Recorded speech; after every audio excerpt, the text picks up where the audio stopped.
Bueno, definitivamente ya estamos llegando al 2017, evaluaciones, se presentan informes y es bueno escuchar a las autoridades respecto al trabajo que se ha estado haciendo en todo este tiempo. Está con nosotros el defensor del pueblo, David Tezanos. Bienvenido, defensor, un placer tenerlo en Todo a Pulmón. Buenas noches, Priscila, un gusto. Saludos cariñosos a nuestra audiencia.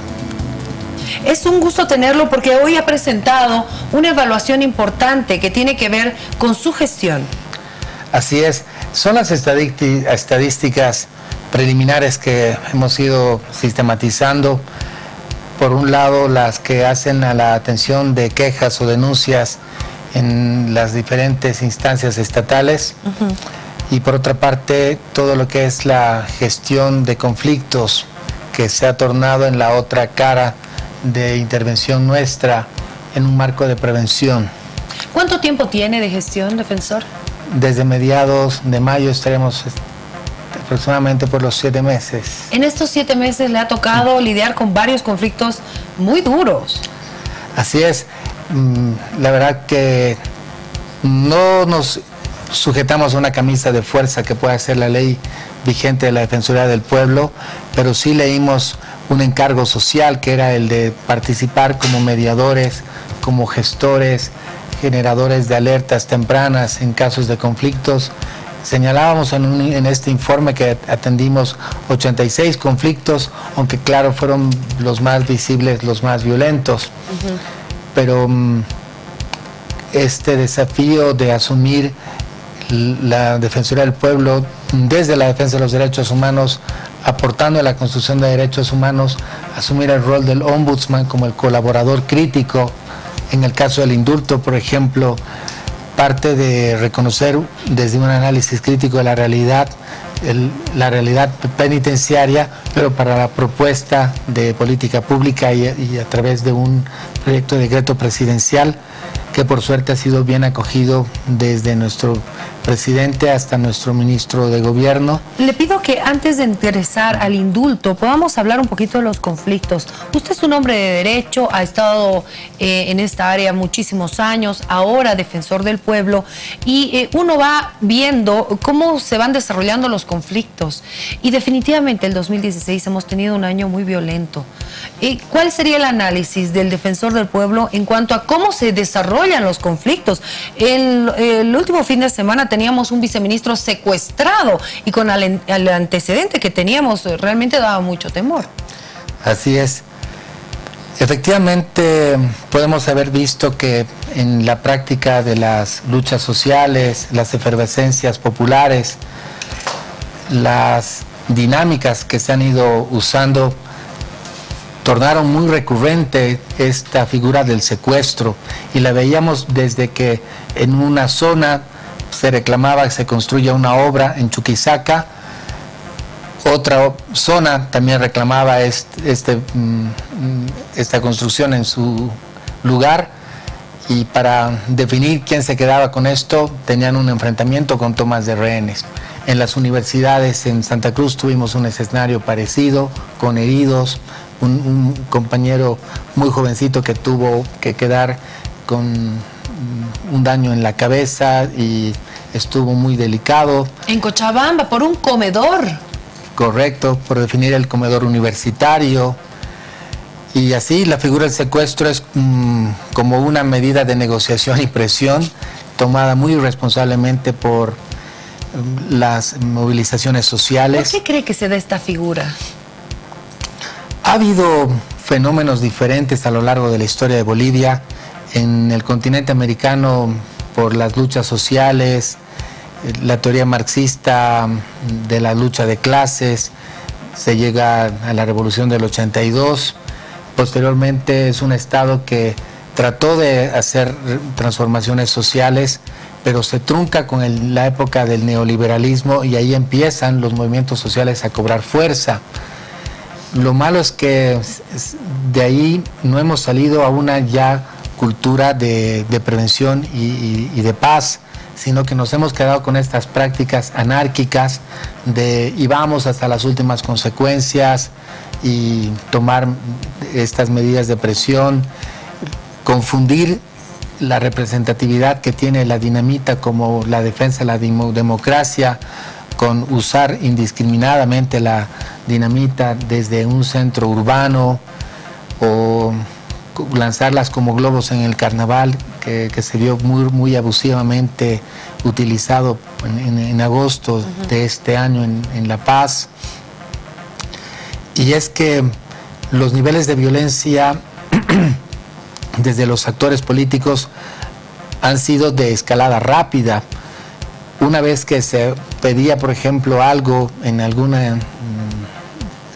un sector, un gremio, esto empezaba a tener convulsión, y es necesario que en esto las instituciones atendamos con alertas tempranas, coordinando, y ahí podemos participar ministerios, gobernaciones, alcaldías, Defensoría del Pueblo, Ministerio Público.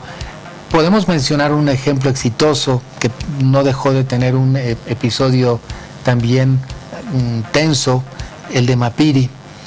Allá los comunarios toman al alcalde de su casa, lo coaccionan y lo llevan al lugar donde ellos habían avasallado un predio. Se enfrentan entre los trabajadores de una mina con los pobladores que habían avasallado parte de la mina, y al centro un alcalde que no tiene nada que ver con un tema de obras públicas, esta situación, pero el alcalde en medio, y pudimos lograr que el dueño de la mina comprometa a través de un documento reconocido ante notario y todas las formalidades, la construcción de una obra en la comunidad. Entonces, esta negociación nos duró, en la tercera etapa, 14 horas. Wow. 14 horas de diálogo, pero diálogo al fin. Ahora, pareciera que también está en manos de las autoridades, ¿no? Que dejan que el conflicto crezca hasta que revienta. Así es. Entonces, lo que tenemos que hacer es atender de manera temprana.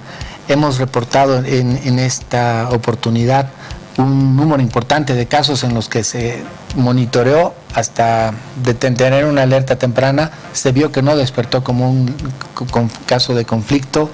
Otros casos de monitoreo y seguimiento donde no llegó a intervenir la Defensoría del Pueblo porque resolvieron sí las instituciones responsables. Otros casos en los que sí intervenimos, que fueron 86 a nivel nacional, de diferentes grados de tensión. Y esto nos llama a aplicar los criterios científicos que se manejan en esto, y es la construcción de redes de gestión pacífica de la conflictividad. Y es precisamente lo que señalábamos que se tiene que hacer, como tú también decías, con las instituciones, alcaldías, gobernaciones. Muchos de los conflictos sociales que hemos atendido tenían que ver con aspectos laborales y otros con obras públicas. Poblaciones que reclamaban la construcción de una carretera, o aspectos como los de Enatex, que reclaman algún tipo de reparación o protección a los derechos de los trabajadores. O un puesto de trabajo. De todo ello, las personas con discapacidad, por ejemplo, todo parte porque no se cumplía el 4% de acceso al trabajo. Entonces... ¿Y se cumple? Ya estamos velando por que esto se haga progresivo. Ahora lo que hemos hecho para solucionar aquel conflicto es asumir la demanda y la insatisfacción de las personas con discapacidad como una política de la Defensoría del Pueblo, y son sus representantes quienes están con nosotros. Vamos a fortalecer esto con otro de sus dirigentes más que se formen parte de nuestro equipo de trabajo. ¿Cómo controlan las instituciones para que se cumpla el 4%? Así es.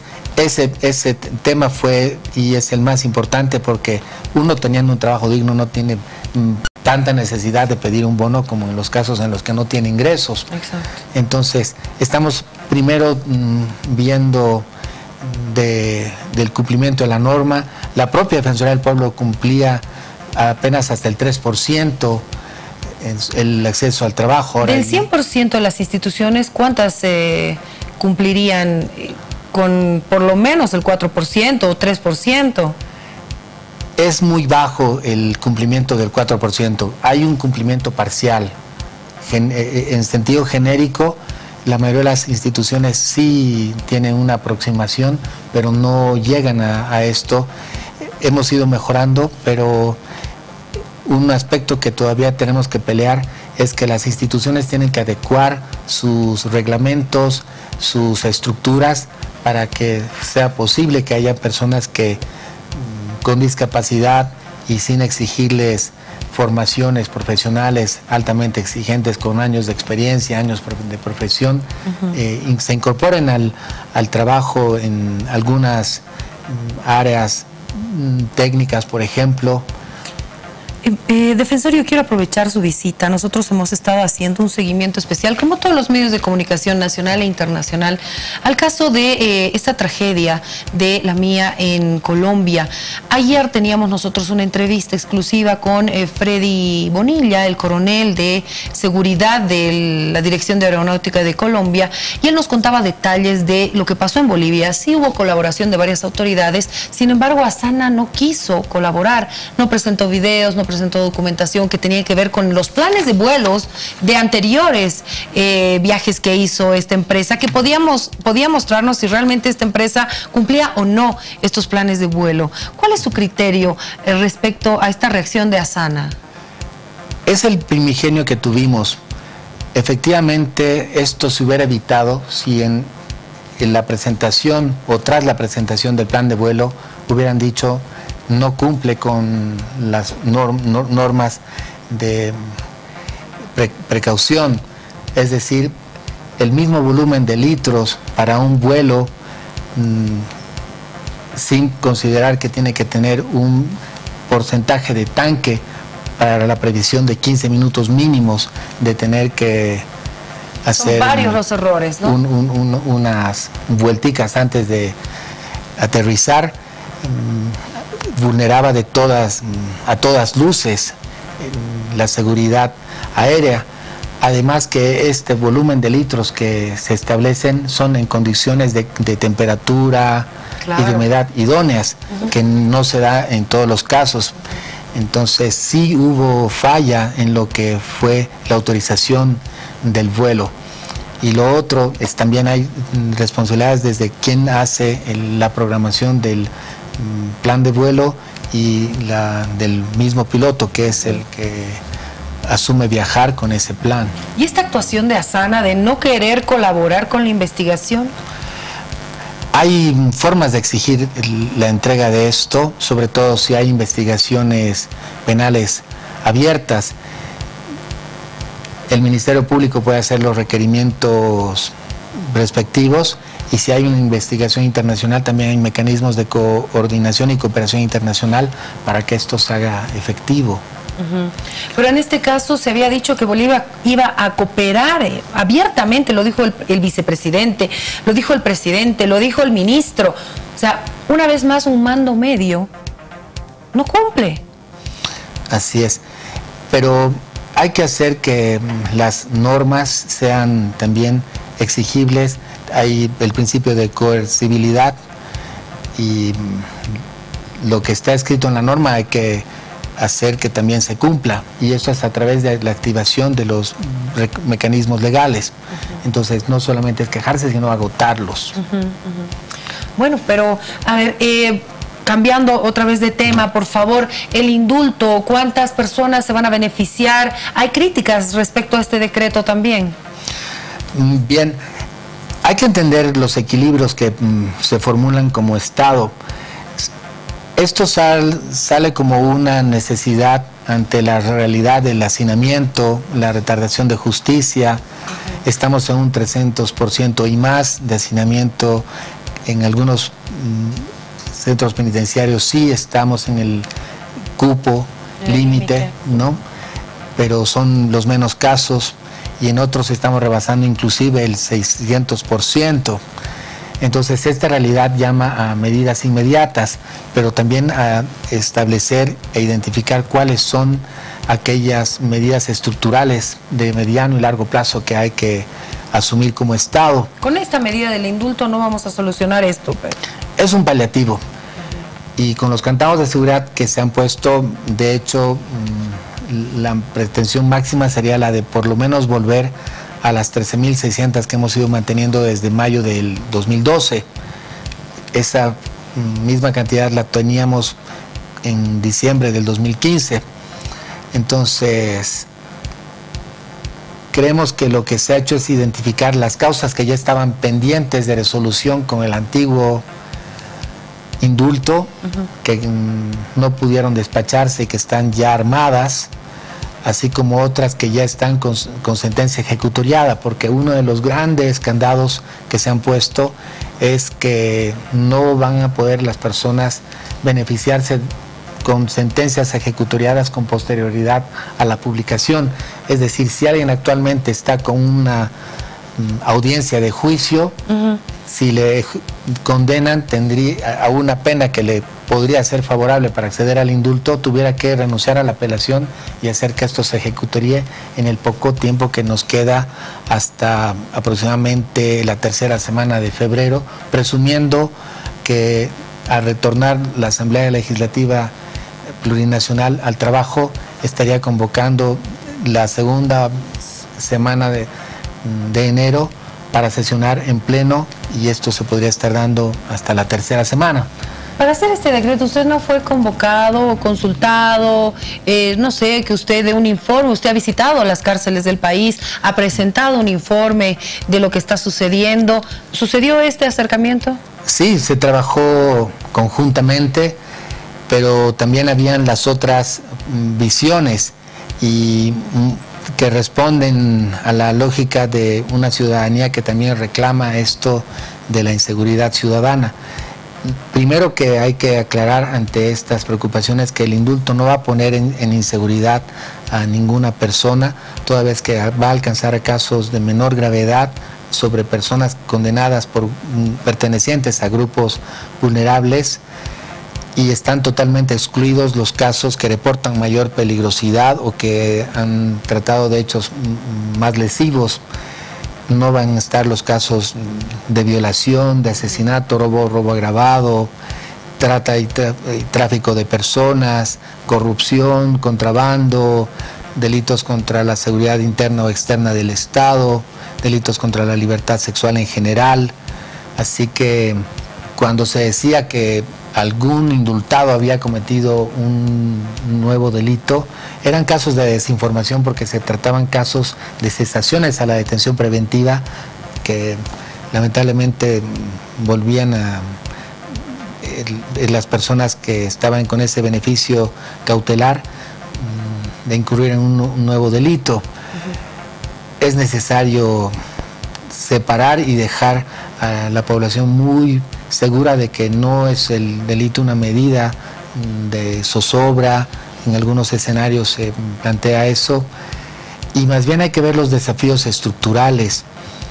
Una de las connotaciones más atractivas de este decreto es que como grupo en situación de vulnerabilidad están las madres cabeza de familia, y esto queremos que pueda empapar también de las discusiones a la Asamblea Legislativa Plurinacional en el tratamiento del proyecto del Código del Sistema Penal, porque a veces criminalizamos todo y creemos que la cárcel es la solución a los problemas, cuando la solución a los problemas son políticas públicas, salud, educación, seguridad social.